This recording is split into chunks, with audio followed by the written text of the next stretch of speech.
listening to LA Talk Radio.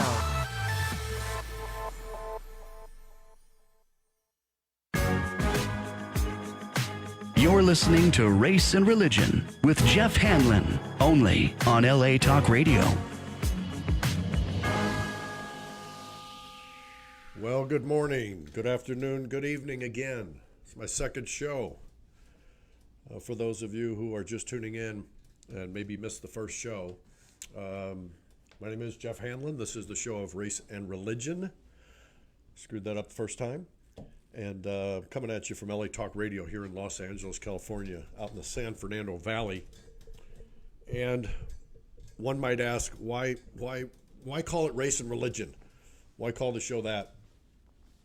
Well, those are two topics that are of interest to a lot of people in the country, I know, in particular. And I remember years ago reading a little story about an author. He was new, and he had just published his first book, and he didn't know what to title it. So he went to a book signing with a famous author, and he asked the author, you know, I love your work, and I just finished my very first novel, and I don't know what to title it.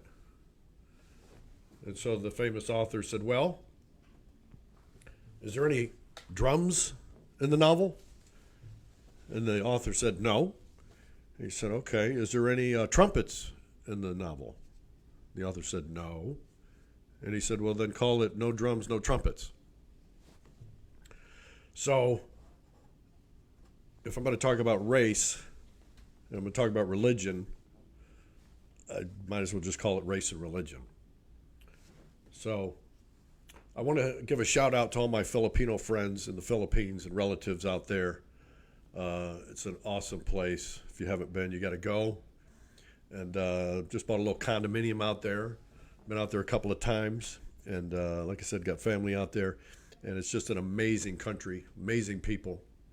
And it just shows you, it's amazing how with very little, people can still be very happy, even when they're struggling.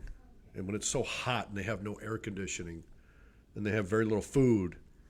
And then you have some people that have a lot of wealth and they're not friendly at all. So it just kind of goes to show you. My first show, I wanted to get a point across, so I was kind of reading the show. And it's not my forte. I didn't realize that the camera was getting all of this. And so it looked a little awkward reading it because I don't usually read things like that. I do a lot of presentations at work and a lot of PowerPoint presentations, and so standing up in front of a crowd or talking is more natural than reading. But reading, I would recommend to everyone. I was not good in school. I really was an F student, starting from the very first day of junior high when they started issuing those little letters for your grades. And I just didn't do well. I didn't like it because I wasn't good at it. But I later in life took to history and became self-taught on some things. But I encourage all of you to do a lot of reading and take some time out, and whatever the subject is, it's always good to keep enhancing yourself. I want to give another shout out to all my Latino and Latina amigos and amigas out there. I feel really bad. It's not a good time. It's not a good time. And I almost feel bad. I mean, if I was a Latino, and I'll say Latino versus Hispanic, it's the same thing to me. Some people prefer one over the other. If you look it up, there's not much of a difference in it, but it's a little faster for me to say Latino. So I'll just stick with that term. But I don't know, man. I would feel a little off. I would feel a little off living in the United States if I was a Latino. And it's sad, and it sucks, because I have so many friends that are both, Latino and Latina, men and women. I work with them. They're friends of mine. They're on my Facebook. And, we keep hearing the immigration issue pop up on the news, and it is a big story. And look, immigration has been an issue for a very long time. It shouldn't be that difficult to figure out.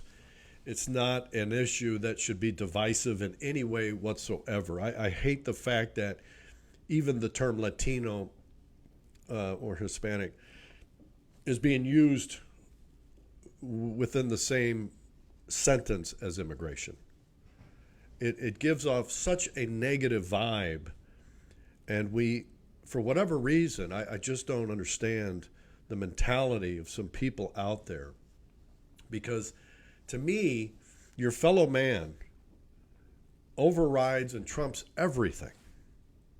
It's if you believe in a God, let's just say, I don't care what your religion is. If you belong to a religion, that's great. You should believe in it, as long as it's good and you're taking the good out of it.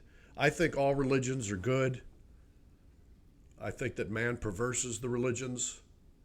Each religion has good in it, and they twist words around to further their agenda or whatever or however they got to a point where there was something negative, some issue that turned negative. They start looking at their religion to justify their position. And you really shouldn't be able to do that, because religion is good. All religions are good. They're made to make us feel good. We all want a God. We all need a God. We all want to wake up after our death and open our eyes and be alive again. And so we need a God to do that, and that's great. I believe in God. I'm a lucky one because I hold the side or the belief that I can walk into a church. I was raised Roman Catholic, and I love going into the church. I love going into a house of worship. But I can go into a church, I can go into a synagogue, I can go into a mosque, I can go into a temple, and I would feel the same way, because just believing in God, believing in your fellow man, is what it's all about. So when we talk about immigration, there are faces that are attached to the word. And the faces that are normally attached to it are Latinos, because most of the immigration that are coming across is coming across from the southern border. The northern border is another area that really needs to be monitored, because they have very loose immigration laws there. However, like I said in the beginning, immigration is really a pretty simple thing. It's securing your border, and that's all. It's really there to secure your border. You have the shorelines are being protected, the air is being protected, and the land has to be protected. And that's true with every country, and we know that. There's nothing wrong with that. So the only thing that we really should be concerned about with the border is bad dudes coming across the border. So we got drugs, we got gangs, and that's the concern. And that's the only conversation, to me, that should be taking place with regards to immigration. There's a lot of talk about the visa overstayers flying across into the United States and then they don't leave. However, those people are kind of being checked with the passports, and they're being put into a computer system, and we can track them. Somebody just coming across, we're not going to have that capability. So really, that's the issue to me. But we know how politics works. I'm not going to get into politics. That's not my focus here. That's a very divisive arena to jump into. And again, I don't think it should be. I don't think it even needs to be. I've always said that, you just throw out your views and throw out why you believe the way you believe, and stand by them, but be open to discussion. I am lucky again in that I consider myself what I would call a Republican. I kind of go one way on some things, and I take a little bit from the other party. And again, that gives me the flexibility and openness to listen to both sides. I think you can be pro-union. My father was the head of a labor union, so I'm pro-union. I'm in the Screen Actors Guild, so that's a union I'm in now. But I've also been a corporate executive, so I've worked for big business, and I understand the philosophy behind big business. I think you can have both. You need both, and I don't understand why we can't, work together, both union and big business. I don't see what the issue is there. So whatever your issues are, be open to other people's opinions without being hateful. And so all of these discussions, whether it's immigration or it's politics, again, to me, there is absolutely no need whatsoever to be hateful, mean-spirited, divisive, to be putting somebody down.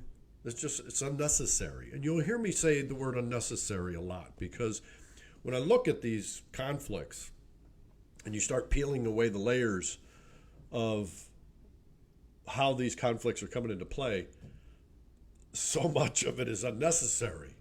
It doesn't need to be there. And so the whole Latino immigration issue, to me, is sad, because it seems as if people are trying to put their culture above their fellow man. They're afraid they're going to lose their culture.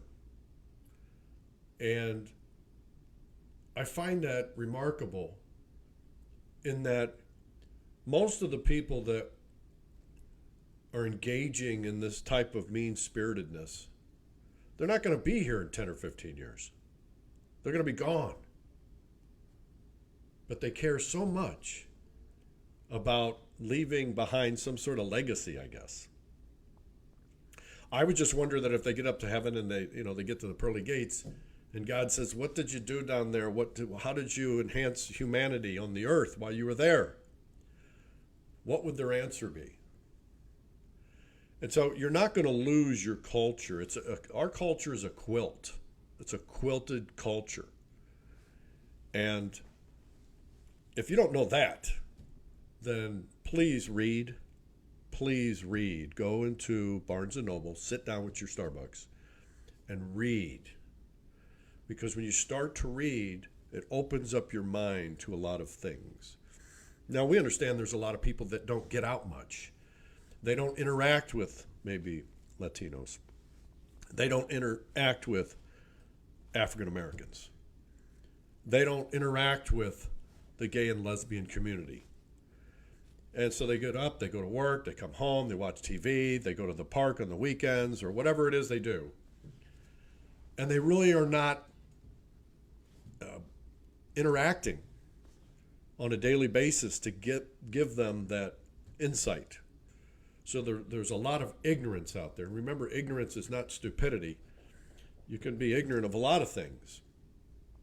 But if you act upon that ignorance in a negative way or an evil way, well, then you're stupid on top of being ignorant.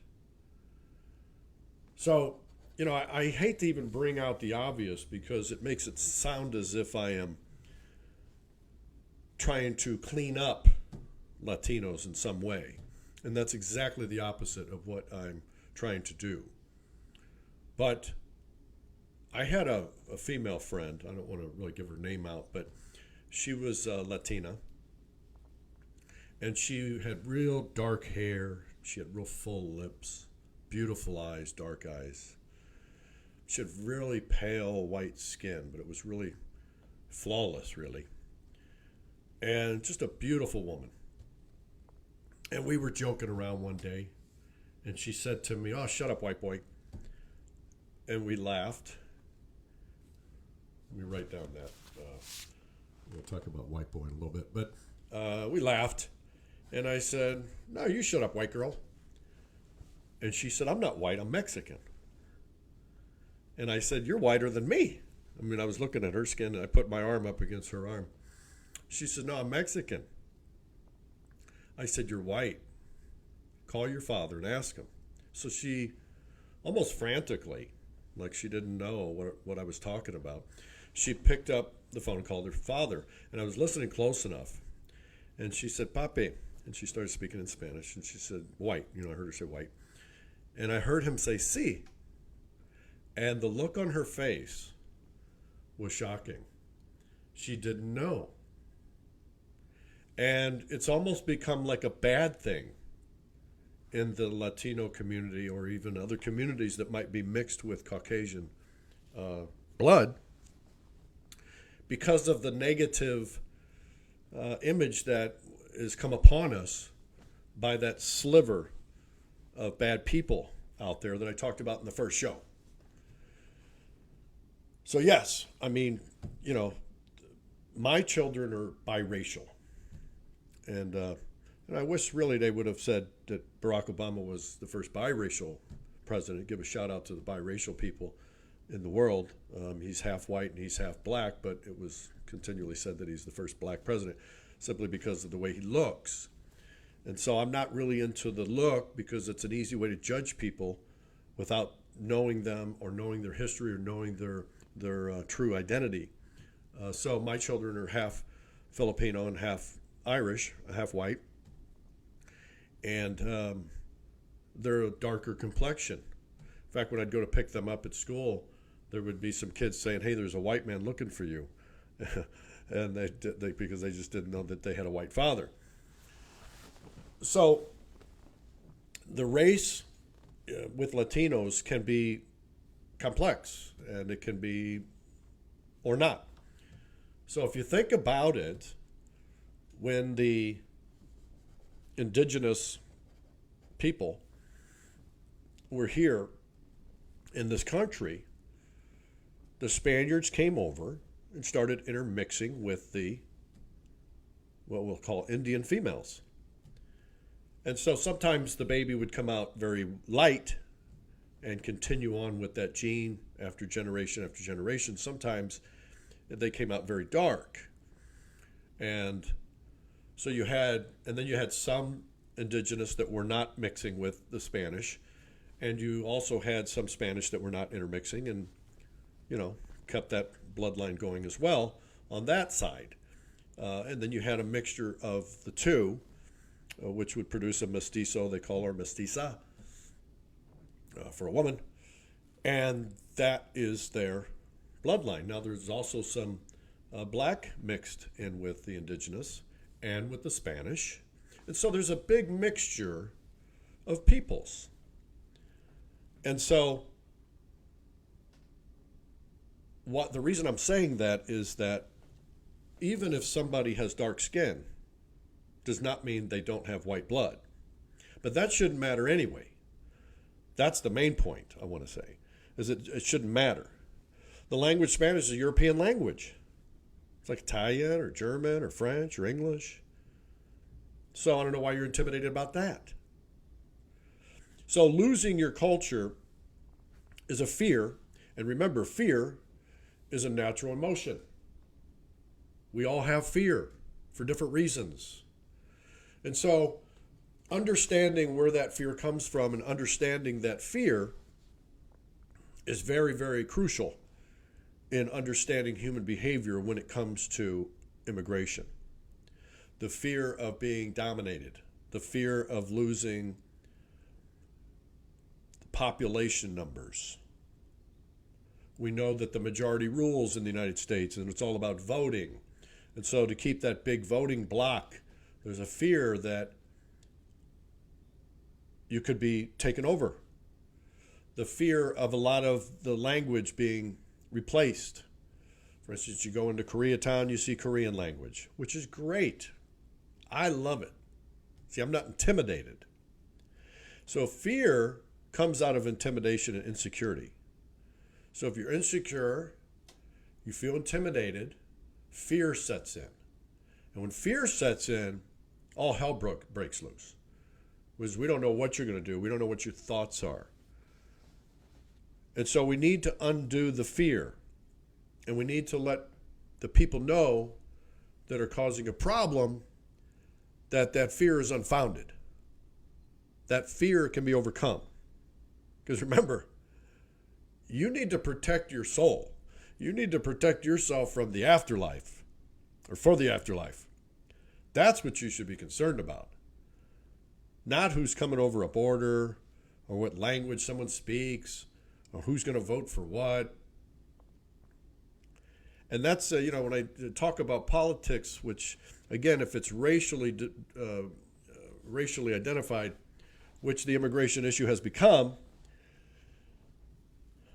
then I'll say something. So the whole wall was really an opportunity. It was an opportunity that someone saw that there was some fear from being overtaken. There was a fear of the culture being lost. And so I'm going to use that to my advantage. And I'm going to further divide the Latino population from the white population. Not knowing how actually closely connected we are. And the strange thing is, you can't use your religion to justify hatred. You can't use religion to justify a negative. So, if you believe in God, then at least the God of Christianity, Judaism, or Islam, then you're a monotheist. You believe in one God.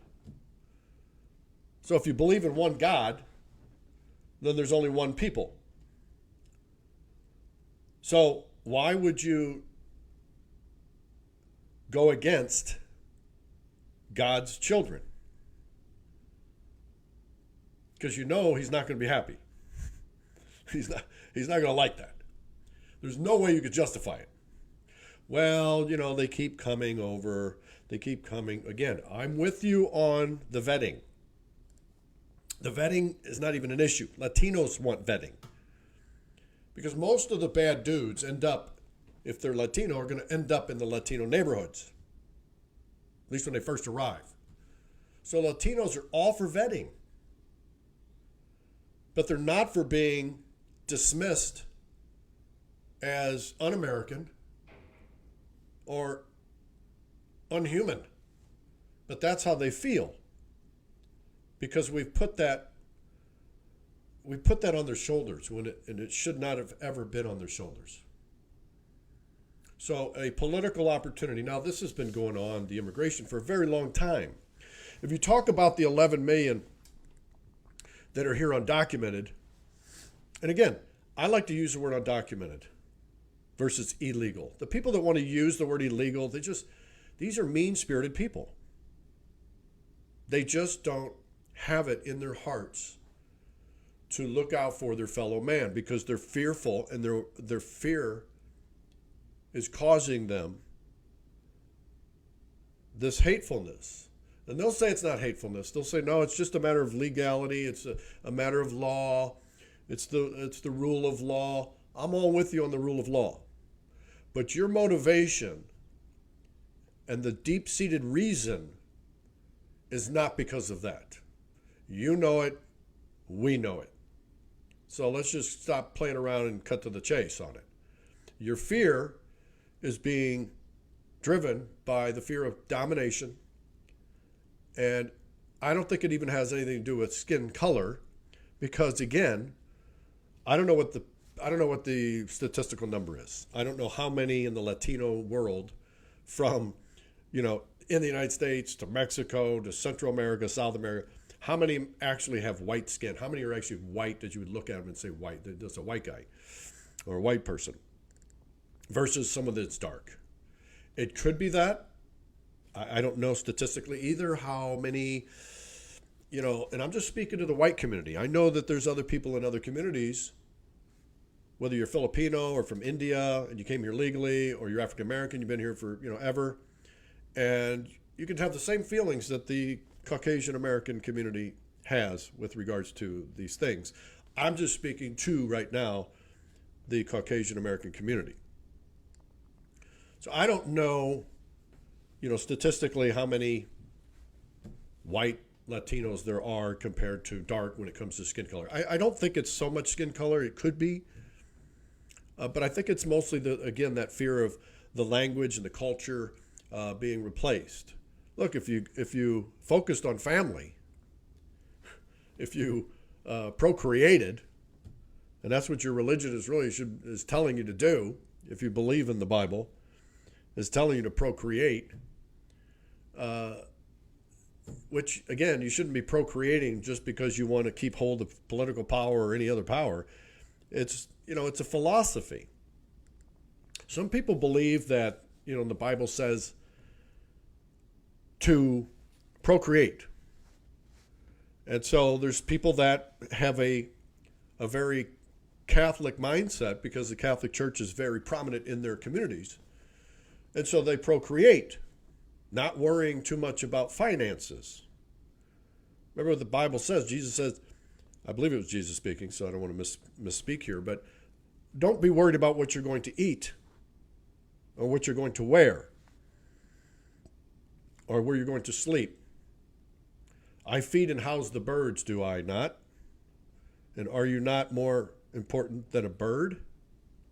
So because of that mentality, people believe that that's more important than population control, finances. We can only do 2 kids because we're going to put them through college. If you have that philosophy, that's fine too. So there's a lot going on with the mindset of people that are engaged in the immigration issue. But I just hope and pray that the first and foremost thought that comes into your mind when you're talking about immigration is to take care of your fellow man. I'm not saying just open the floodgates. There's a way to process people in a humane way. And there's a lot of ways you could do it to make it fair. If you feel that there's too many coming from one area of the world, then maybe open up, some slots for people coming from other countries. I know that we were trying to get some of her relatives from the Philippines over here, my wife's relatives from the Philippines, and it was a 15-year wait. You couldn't come over because the quota had already been met over many years, and so they kind of put a halt to it, and now they're starting to allow other countries to open up, and so they kind of manage it. As far as the vetting and all that, should have been done a long time ago. You always want to vet who's coming into the country instead of waiting until something happens. But as far as the southern border, it seems pretty simple to me. And, you're allowing so many to come in a year. You have a secure border because you don't want bad dudes coming into the country, and we don't know who they are. We don't know what their intentions are. That's common sense. It's not even an issue. So there's no dispute there. But I think, some people in some parties they get an F. They're poor at giving off that impression that we just don't like people because of where they come from. We don't like people because they speak a different language. We don't like people because their skin color is, they'll never say it. But the way it comes out, you think you would go out of your way. You think you would go out of your way to ensure that that's not what you're doing, that that's not the impression you want to give off, so that people feel at ease that they're not mean, they're not racist, they're not bigoted. These are fine, decent American people who are just trying to figure out who's coming into the country, and they're doing it the right way. And if one area is not working that needs a barrier, I'm not too into a wall. I think a wall just, I don't know, man. If I flew a plane over the countries and I saw this big wall there, or I went down there and I just saw a wall, a big wall, just a long wall forever and ever and ever, I don't know. I would just feel like North Korea, you know? So I know we have to have something. But I think it's been a poor presentation on immigration and the people that speak about it that gives a bad impression. And it just feels so bad for Latinos in the United States right now, both legal and those that are not documented. I mean, we let them in. Republican presidents and administrations let them in, and so did the Democrats. So everybody let them in. And now you want to say, "Oh no, turn around, you got to get out." Now we're going to seal it up, but you got to get out. I just don't see that. I don't see it doing that to our fellow man. If people are here, they're working, they have families, they're paying taxes. See, I'm not fearful. I'm fearless. I'm not intimidated by Latinos, by African Americans, by nobody. And I wish we would have a little bit more confidence. I wish we'd have a little bit more security in ourselves, that we're not intimidated. I'm not intimidated by the fact that the United States is a quilt of different people from different countries and different races and different religions. And we're all meshing together. And that mesh, that intermixing, that commingling, that's the American culture. The numbers aren't there yet. They're changing. But again, look at the African American community, 12% of the population. You don't see them freaking out. And they're doing very well, by the way. Not in all areas. Still a lot of work to do. Whole nother show. But yet the majority is freaking out. The ones that are about to die in 10 or 15 years. Put that on your gravestone. I helped build the wall. See if that's what your legacy you'd want it to be. Again, I'm not talking about open borders. I'm talking about securing a border. It should have been secured, in the days of George Washington. I don't know. It's when you start having things happen, negative things, and you go to the source and go, well, maybe we need to close the back door. When you have a house, the United States is your house, you got a front door and a back door, you got to watch out for them because you don't know what's going on. And, if you want to blame the countries that they're coming from, the corruption, the way the government is set up, their judicial system, their policing, the rule of law, it was all set up by white men. And I'm not downing white men. I'm a white guy. But they set it up. I don't know if it was maybe the Spanish way of doing things versus the English and French way is different. I don't know. I don't know that much about it. But stop being intimidated by Latinos. They're just, hey, here's one for you. They're just like you and me. It's amazing. There was a guy down there, an old guy, him and his buddies with guns to stop the people. Why? I don't even want to say you have too much time in your hands because I think that's too easy of a way out. I think he's a fearful man, and those are fearful men. They're insecure. They're not fearless, they're fearful. And they fear that their country is being taken over. And it's just silly. It's just silly. Now, Another reason, obviously, besides the bad dudes coming in, is you have to, and this is where I'm kind of worried with the asylum seekers. I'm not sure what's going on with that right now. I think the word is out that you don't need to climb the fence or swim across the river or whatever, however you get here illegally, to make you undocumented. But I don't know how that, has changed, or if it goes up or if it's gone down. But what needs to happen there is you have to be able to process them correctly. And you can only allow so many in at a time because you have a lot of other legal immigrants that are coming from different parts of the world. And the concern would be, where are they going to find work? What job are they going to get? And what about housing? Where are they going to go stay? And transportation, and medical, and schools.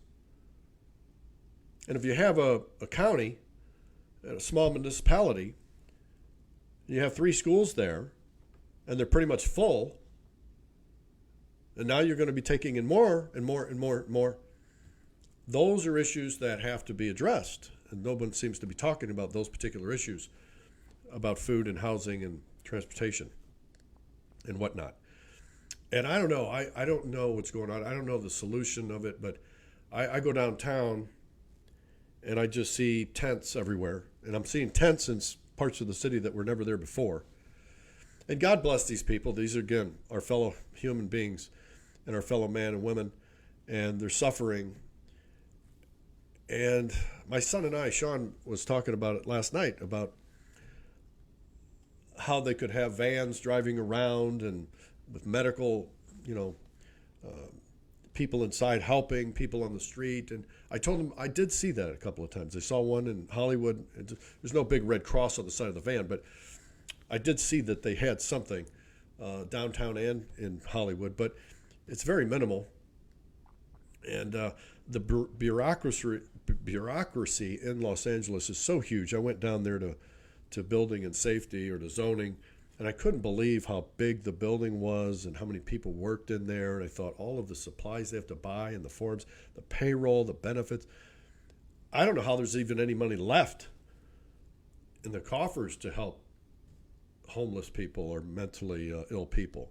The mentally ill more than the street people. Some people, I've talked to them, actually don't want to, they like living on the street. Some people are forced into the street and do not like being on the street. And then you'll have the mentally ill. And I think the mentally ill is a very big challenge. So not sure what we can do with that. But finishing up somewhat on the immigration, I wish that we could come to a place that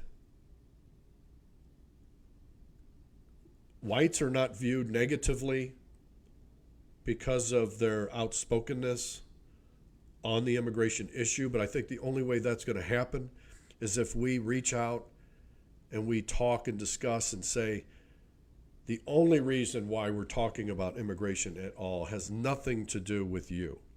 It has nothing to do with your tan skin. Caucasians like tan skin. I used to go to a tanning salon. I know I shouldn't say that because it's so bad for you. I like to be tanned. I think all white people like to have a tan to them. So I hope that we can have that conversation to let the Latinos know that the only reason we would be talking about immigration is not for votes.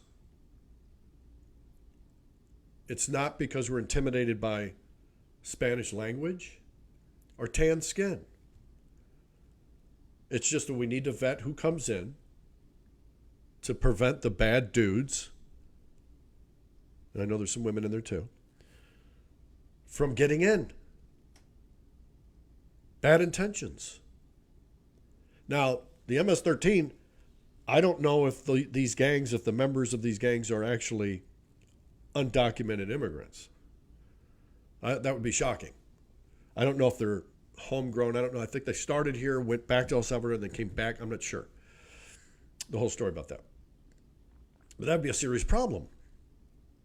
That we've allowed someone to get in to our house. We don't know who they are, and they're committing murders.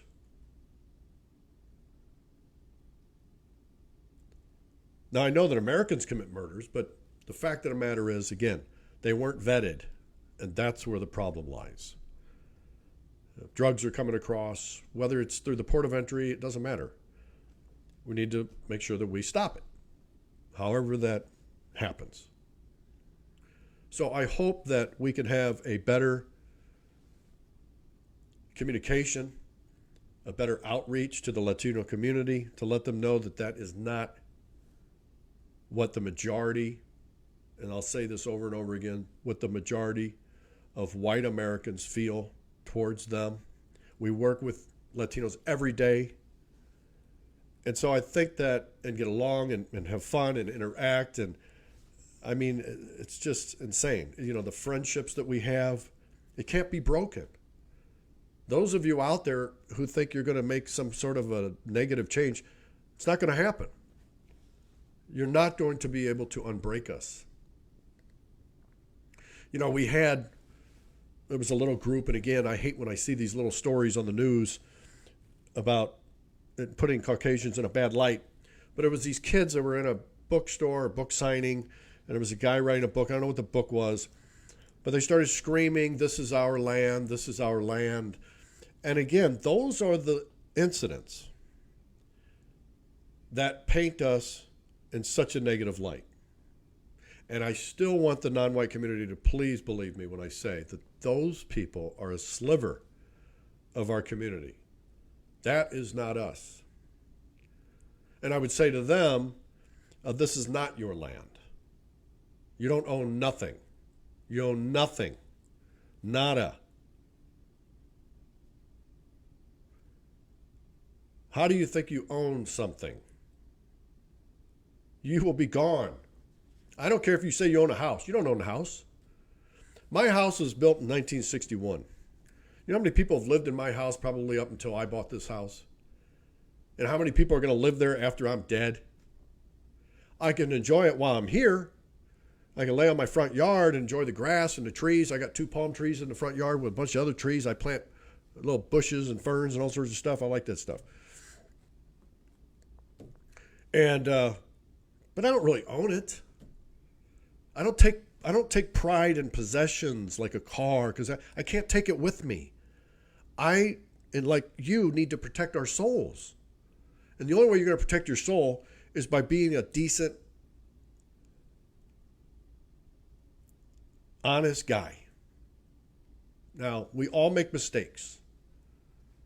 We're all capable of making mistakes. But if we can get rid of the hate in our hearts, man, how this world could get along so well. It's never going to stop. You're never going to be able to stop all of it. There's no way. But no, this is not your land. You know, it's funny. I want to say 15,000, maybe 20,000 years ago. 20,000 years. People from Asia came across a land bridge, connected Asia by Russia into Alaska. And they even lived on the land bridge portion for thousands of years. Thousands of years. And others continued on to Canada, North America. It's now Mexico, Central America, South America, all the way down. For 15 to 20,000 years, they were living there. The Spaniards and the English came in around the 1500s and intermixed with them.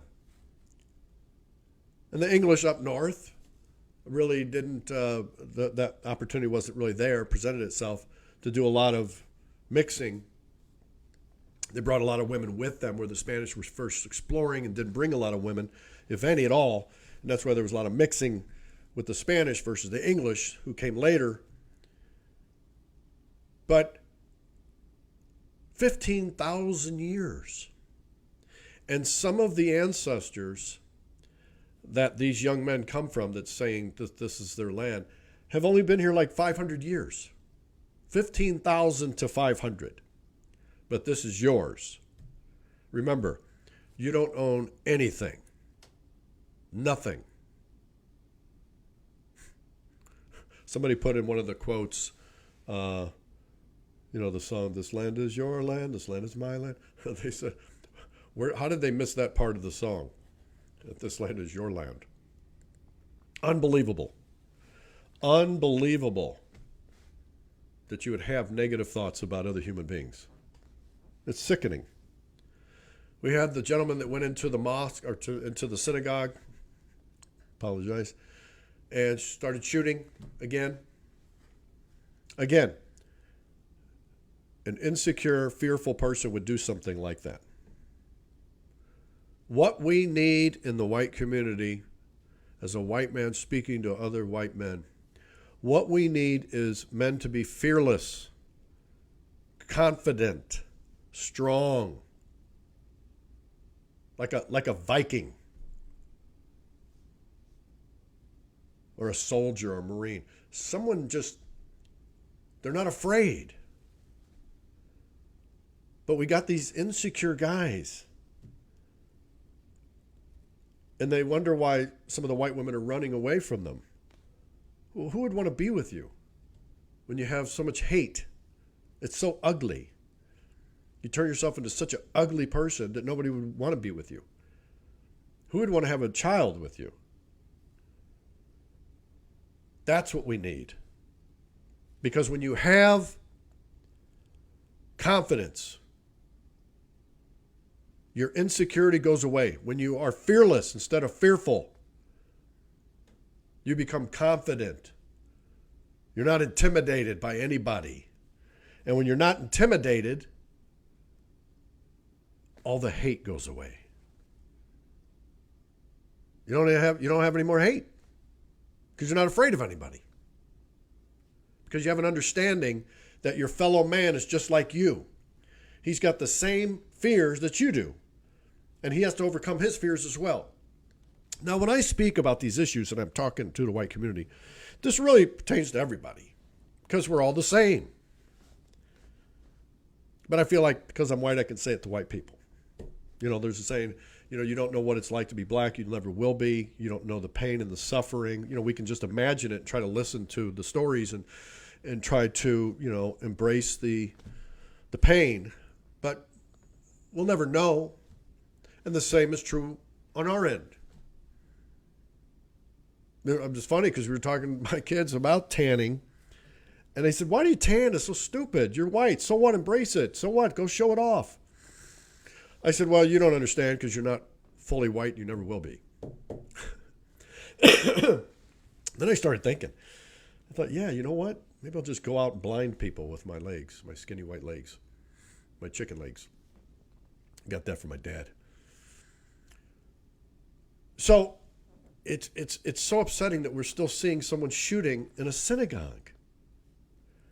And they don't know that Christianity is just an extension of Judaism.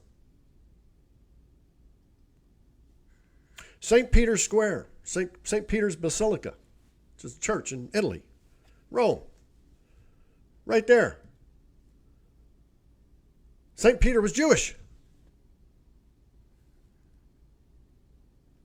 Jesus was Jewish. Mary was Jewish. Peter and Paul was Jewish. All the players, all the people in the New Testament were Jewish. And in the Old Testament. But you'll hear people say, "Oh, well, the Jews killed Jesus, so we have to hate them." And well, the Jews didn't kill Jesus. The Romans killed Jesus, but on behalf of maybe some Jewish leaders. But it doesn't matter because it's connected. It's the same people.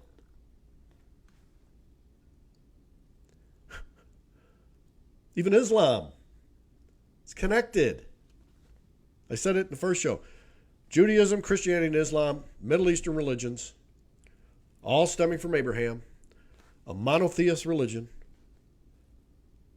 Abraham had his sons, Ishmael and Isaac.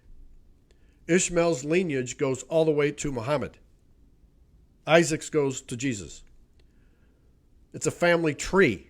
It's the same people living in the same area, the same religions. They all talk about each other in the Bibles and in the Quran and the Torah. It's all the same. Why the Jews and the Palestinians can't get along after all these years, I don't know. I think Abraham would be very upset. I think Jesus would be very upset that they can't get it figured out. Why the Shia and the Sunnis are fighting amongst each other, oh, I'm sure Muhammad would be upset that they're fighting over the fact of who was supposed to take over once he passed. The evil, the hatred, the fighting, it's wrong. It's as wrong could be.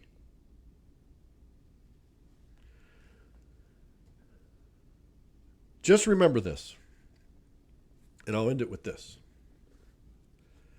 If you hear of anything negative, cut it off.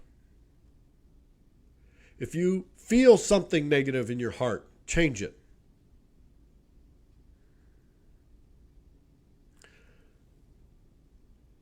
If you are listening to someone talk about something and something negative comes out, whether it's a television pundit, whether it's a Democrat going off on Republicans, Republicans going off on Democrats, throw it away. If somebody is stirring the pot of racial and religious divide, tune them out. Everything should be spoken in a positive way. It can be done. It doesn't make you weak. It actually makes you stronger. It makes you fearless. I can debate anybody on the death penalty, abortion, any issue. And we might have polar opposite beliefs. If I'm a very staunch right-leaning Republican conservative, I wouldn't want to talk to my own people. I would want to talk to the farthest left-leaning liberal Democrat that I could find. That's what I'd like. And so let's have the discussion.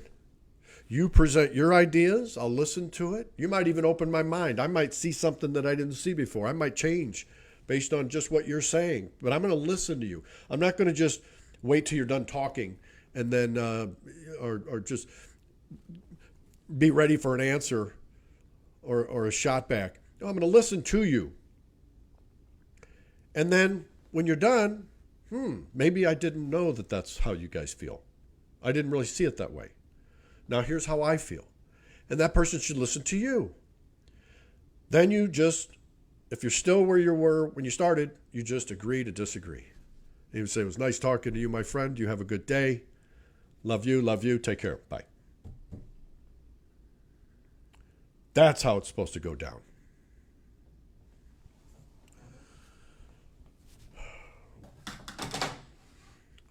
Well, time went by really quick today.